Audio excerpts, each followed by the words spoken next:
Welcome back. You're watching Business Morning on Channels Television. Join the conversation online on Twitter. We're at Biz Morning. You can also tweet at Channels TV. We'll be glad to hear from you. You can also tweet at me. I'm at CTV Harriet, and at B Bolson. We'll be glad to mind your business. But don't forget that if you're not on Twitter, no need to despair. You can find us also on Facebook and on Instagram. But if you'd rather send us an email, send it to businessmorning@channelstv.com.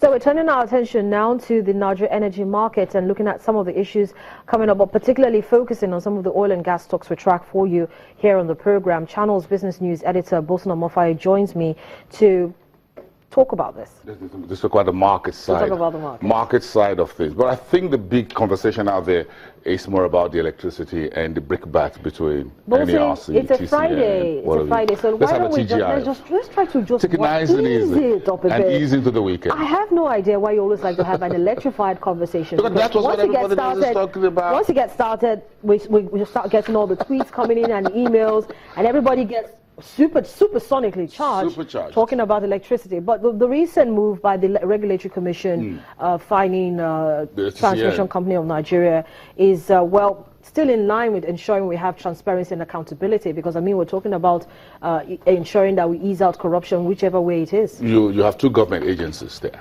Both are owned by the same government, so it makes it a lot easier. But if you look at the stock market, and it's been the second week, you found the oil majors leading the markets in a very surprising way, and it's all about whether the government is going to increase petrol prices before the end of the year, as you've heard in some part of the media, or what the special FX auction that the central bank will conduct will look like. We haven't heard from the central bank when the special FX auction will take place to help the major oil importers get on with their business and try to rein in retail prices and sure things don't get out of hand. But look at the 7 oil majors. We track this for you on a daily basis on the market, on the show here as well. And this is where we're going to focus a little bit on about 3 or 4 of these oil majors on our market. This was what Thursday trading looks like for Forty Oil by market cap, by the number of shares in issue, climbing back towards triple digit. You've seen Forty Oil close to 400 naira. Then it went, they paid dividend, did a bonus, then the share price started going down. Then Forty Oil went ahead and announced bond issuance to help reflate its operations in terms of cash flow and things like that. So Forty Oil is now creeping back. At the end of today's trading, perhaps you find Forty back in triple digits, almost 9% higher.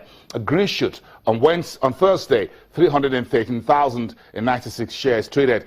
Corn oil, not very quiet most of the time, largely unchanged, 34.11. Mobil, a big story there, 307 and 15 kobo per unit, 4.9% in the red. But look at the volume, 1.1,284,000 shares in Mobil. Again, we'll chew the Mobil story, and again, what FBN Quest, the investment and securities analysts, released as investment notes on Mobil and Total. Yesterday, FBN Quest says Mobil has been driven by the recent events of divestment of ExxonMobil of the United States. In Mobil Oil Nigeria PLC, that's the downstream arm subsidiary listed on the Nigerian market, been picked up by NIPCO. That's one conversation on. That stock has now been downgraded to underperform. That's Mobil, and we'll chew that in a few minutes. MRS, unchanged at the end of yesterday, lackluster, 45.51. Owando managed 3.14% to the north, and that was 4 naira 26 at the closing bell. Massive volume, 2.041 million ordinary shares. Seplat, the only E&P on our market, sitting at 342.90 when the market went to a close. Total, 276.05. The second oil major on our market with significant foreign holdings, where the chunk of Total shares are held in France, where you find the parent company, Total Fina F. That's 127,571 shares. Yesterday down by almost 10%. So if you aggregate the gains by Forty Oil and Owando, you place that, divide that by the 5% and 9% decline between Mobil and Total, what you find is what you see on the next page. That's a 0.6% negative index return for that sector. Again, discounting gains and losses by other small retailers in the broader market. So we just discount that and think that, look, these guys are the they're the big boys in the market, and they accounted for more than 90% of what transactions take place every day in the oil and gas segment of the Nigerian market. Year to date, 14.1% in the red. Price to earnings, that's significantly different from where the market was doing, 9.9 multiples. Dividend yield is a lot better, again, because of that steady gains in the last few weeks by Mobil, by Total, and in the last few days by Forte Oil. So that pushes the dividend yield to 2.6%. That's much better than where we've seen 1.9% this year, 2.0 for a long time. Then we do 2.6%. Where the numbers, the latest earnings come in, we'll likely see much higher figure. Now, this is what Harriet will be more interested in, what has been pushed out by FBN Quest regarding these two stocks. Total underperform rating maintained by FBN Quest, and Mobil Oil downgraded in rating to underperform as well. So Mobil to underperform. Yes, from neutral to underperform. So two of them are underperforming the market. Analysts at FBN Quest believe that these two stocks have outrun their rally. So there's a bit of a revision as far as the earnings and the numbers for 2016 were concerned. Let's start with Mobil. Okay.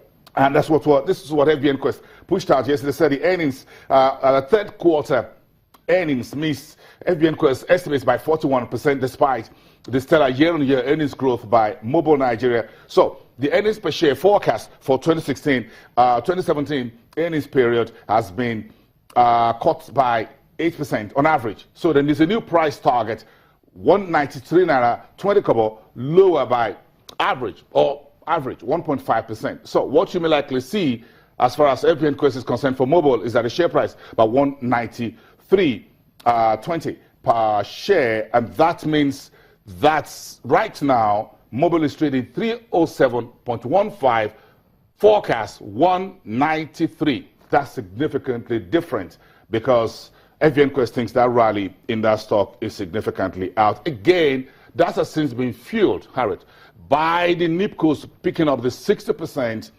ExxonMobil $301 million at about an exchange rate of 417 to 487 naira to the dollar per share. That is quite significant. Yes, it is. That is being paid for Mobil Nigeria. What that means on the paper, on the front desk, is that this looks like a good buy for NIPCO. If you look at Mobil, long history of doing business in Nigeria, long history of paying very good dividend, a large number of shareholders, very blue chip stock on our market. So that $301 million is a lot of money. It looks like a fair value for those who are picking up that shares. But FBN Quest thinks this is a significant premium to the share price of 219.41 before that announcement. I think a bit of that is still creeping in now at 307.15. But then you see a lot of, well, aside from the fact that most analysts have taken sides on this issue, some actually, one side says, what is actually NIPCO bringing to the table in terms of taking over Mobil? Mobil is an international company. Yes, it's done business. Yes, it's diversing because of the issues in the Niger Delta. But what exactly is NIPCO bringing to the table? Well, if you look at NIPCO, it's an indigenous downstream oil and gas company. So they've got what you call the inside knowledge of how the downstream business operates in Nigeria. This gives NIPCO a very strong foothold into the investors' pockets, deep pocket, as it were, in Nigeria. This will get NIPCO what you call the goodwill that Mobil Nigeria had enjoyed all these years and decades doing business in Nigeria. They bring back that into NIPCO. So, but again, it's a win-win situation. And moving ahead, I think, as a business journalist, that the way forward for NIPCO is to make sure that those goodwill and whatever it is that has been enjoyed by Mobil are not frittered away. because of this acquisition. Acquisition has to be handled very carefully. You could buy a very good company, then it rubs off badly on you, and you can buy a bad company and rubs off nicely on you, depending on how you manage it. Yeah. So how NIPCO manages Mobil Nigeria moving forward would, at the end of the day, justify this figure, $310 million, whether it was good money on a good company. I was aware of a few companies that were skirting around this, flirting around Mobil, looking for how to buy this Mobil. And I think at the last minute, the price they felt was too high for Mobil Nigeria. What that means, we will need to see moving forward. But where you get an indication of things moving forward is when you look at analyst reports like this or investment note like this, and you look at what you call the earnings forecast revisions, what is the rating review for that particular stock. That gives you an idea of what is going to happen moving forward. What will NIPCO bring to the table? NIPCO hasn't really officially said anything to the market. Whether Mobil will remain as listed on the stock exchange, just holding that share or whatever, but 60% shareholding is quite a big one. What about for Total? We're also seeing this underperform rating maintained by analysts at FBN Quest. Yes, if you look at, I just speak to that for a few minutes. Total posted a record sales in second quarter because of the FX constraints. What have you? Profits after tax down 4% in third quarter 2016. Total shares have been up this year significantly against the NSE broad index, 84%. NSE is down -7%. Oh, sorry, in the last 7 or 6 months of the year. That rally, according to FBN Quest, they believe that this rally for Total PLC is overdone. That means we can only begin to see perhaps a decline in the shares of Total, and also see an implied downside potential of -31% and retain the underperforming. The shares currently are trading 2016 price earnings multiple of 7.4 for EPS decline of -57% in 2017. So that looks like, in terms of moving forward, FBN Quest believes that, look, this rally is overdone in Total. We don't see anything significant in the near to medium term to move these stocks significantly higher, and that's why the rating was maintained at underperforming. Most of these stocks are still not, immune to what's going on, particularly in the downstream sector. No subsidy. We're having issues still with FX scarcity. We have the Central Bank of Nigeria, to do a special dollar intervention auction for that segment, and we don't know at what rate. So we're operating, floating, actually. We're floating a little bit in the dark, and if you go online and look at the conversations around whether there's still subsidy or no subsidy, is still opaque, as it were. The government officials say there is no subsidy. However, what you see almost on a regular basis tells you that there is still subsidy. How do we maintain 208 naira or thereabout as the exchange for the last template we did for 145? That has since bottomed out. So the FX market is giving you new price levels, as it were. So you're not doing that price exchange template for retail prices at the pump.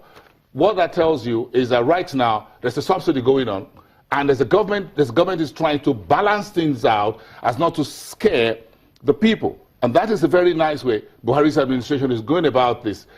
Front desk, front door, no subsidy. Back door, try to manage it. And as I said a few days ago, bring in the central bank very quickly to do a special FX auction, hoping that in the meantime, we'll be able to stabilize Naira-dollar relationship at a certain level, maybe 305, which is not significantly far from the last template of about 282 the dollar, which we did that for 145 retail prices. Either ways, something is going to give way because crude prices is stubbornly around $50 a barrel. Brent this morning is 54.02 in Asia trade. That's about 0.22% as about 7 a.m. Nigerian time. That is significant. Even for the US, for the NYMEX, it's still about $51 a barrel. So crude has remained that. Now the meeting with the OPEC and the non-OPEC, Russia, and the rest say, look, we're going to bring in perhaps with Oman, and I think they bring in about 350,000 barrels haircut to the table. If that comes in, maybe. If you add that to 1.2 million barrels with the OPEC, guys, you'll be talking about 1.5 million barrels per day. So price is going to remain a little bit very strong. If crude prices remain high, you need to do something about retail prices locally. Well, Bosun, thank you so much for putting your perspectives to those issues and, of course, giving us your thoughts on the matter as well. But that's it with the conversation on Bosun, but we'll be back in just a moment to continue the conversation on another issue. Stay with us.